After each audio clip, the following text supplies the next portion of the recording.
Good morning, everyone. Welcome back to the channel. Today, we're going to continue working on BI Publisher. In the last video, we saw how to add a parameter. And in this video, we're going to add a list of values to the parameter. Hey, if you're new here, my name is Aaron. I make videos on Oracle ERP Cloud, EPM, integrations, and analytics. If you like those kind of topics, make sure to subscribe to the channel. So in the last video, we made a report and we added a parameter to the data model, and this is how it looks like. So when you run the report, it asks for a supplier name. I'm going to give Office Depot.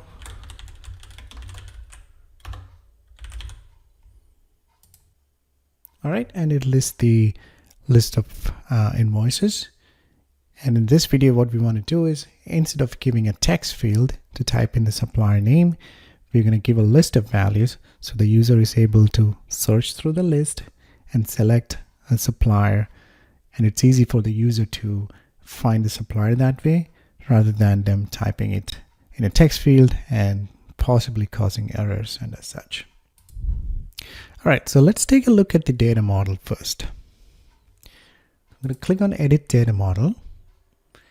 You're going to see we have a parameter called p-vendor name, and if I go to the invoices data set, you can see we have p-vendor name as the bind variable here, and corresponding to that bind variable, you do have parameter that we have defined. I'm just going to change this to p_vendor for the time being.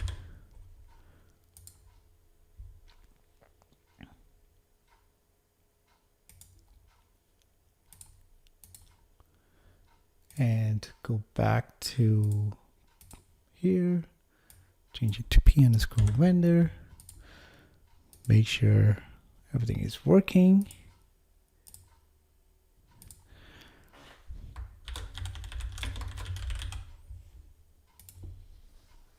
Right, everything is working. Just wanted to make sure that after I change the parameter name and the bind variable name, it's working as expected. All right, let's get back to the CloudMiner tool. So this is the query that we have, and you saw that it is working. It is expecting, and once you type in the supplier name, it works as expected. Now what I want to do is to attach a list of value to the parameter. So in this case, vendor name as the list of values. So I have this SQL here, and let me execute that, and you can see how it looks like. So I'm concatenating the vendor number with the vendor name, so it's easy for you to see the vendor name along with the vendor number. Sometimes you can have duplicate vendor names, so this is an easy way to identify a unique value, right? So if you concatenate the vendor number with the vendor name, it's always going to be unique. All right, so this is the list of value that we're going to use. Now you're going to see that I have two columns being selected here. One is the concatenated value, and one is the vendor number itself. So what I'm trying to do is, when the user is clicking on the list of value, I want them to see the first column, right? Which is the concatenation of vendor number and vendor name. But behind the scenes, what I want to do is to pass the vendor number to the data model. So instead of passing the vendor name to the data model, it's going to pass the vendor number to the data model. And if you have two columns being selected in the list of values, this is how the system is going to treat those values. The first value is what is getting displayed. The second value is what gets passed to the data model. So let's copy this, go back to the data model, and what we have to do is go to the list of values page, create a new list of value.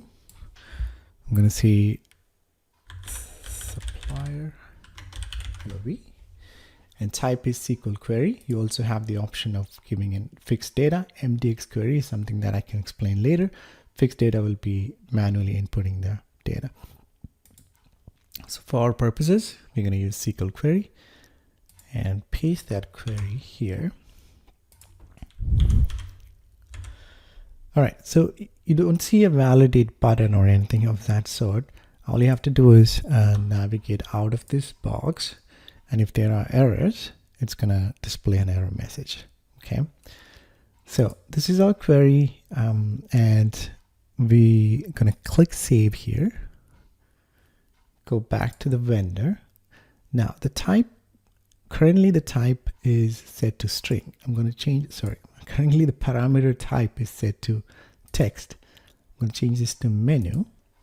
And the moment I do that, you'll see that there's an option called list of values that got attached, and the supplier LOV that we just created is attached to the list of values along with attached to the parameter. Now, if you had multiple list of values, it's going to show it here in the drop down, and you can select the specific list of value you want to attach to the parameter. I'm going to uncheck all of this to keep it simple. Click on save. All right, so let's go and run this, right? Let's see what happens. So I'm going to go to data, and here you're going to now see that instead of a text field, you now see list of values. So you can scroll down and select the specific value that we want, or you could click on search and go to office. We'll change the contains, click on search. You can see Office Depot, click on OK, and click on view. Now, it's not gonna work, right? You know why? Because in the query itself, we're still referencing vendor name, not the vendor number, right? And if you see the data model, what's getting passed to the data model query is the vendor number. So obviously we have to go back and change the query to check the vendor number instead of vendor name. So this is the AND condition that we have. So let me open this in CloudMiner. So this is the condition that we have currently, right? This is the condition we have. So we just have to change this to segment 1, which is your vendor number. I'm going to go back and paste this, remove this. All right, click on OK. Okay. All right, now click on save, go back to data, and click on view.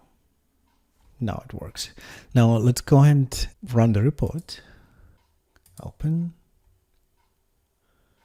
And let's try JGA, click on apply. And it's going to work, and it's going to display the data for the supplier. So in this video, we saw how to attach a list of values to the data model. We also saw how the different columns in the list of value query is getting passed to the data model. So if you have two columns, the first one is what is getting displayed to the user, and the second one is what's getting passed to the data model. And we saw, if you had to change the query a little bit to check the vendor number instead of vendor name. All right. I hope this was helpful. In the next video, we'll take a look at adding a few more parameters like date parameters and stuff. I'll also try to create one video where you have dependent list of values. So if you have two list of values, the second list of values dependent on the value of the first list of value. All right, that's it for today. Make sure to like the video, follow the channel, or subscribe to the channel. And yeah, make sure to share this video with your colleagues and friends. And if you have any questions, you can ask those in the comments. Follow me on Twitter and LinkedIn as well. I post a lot of tutorials and articles on LinkedIn and also on Medium. All right. I hope you all have a great weekend. I'll talk to you in the next one. Thank you. Take care.